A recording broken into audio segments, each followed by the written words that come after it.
మౌనము ప్రణయగానము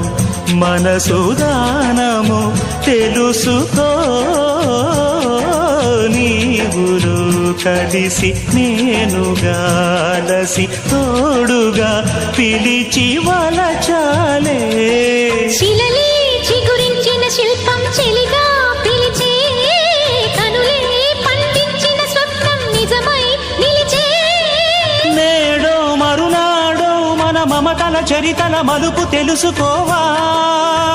వసంతంలా వచ్చిపోవా ఇలా నిరీక్షించే కంటికే పాపలా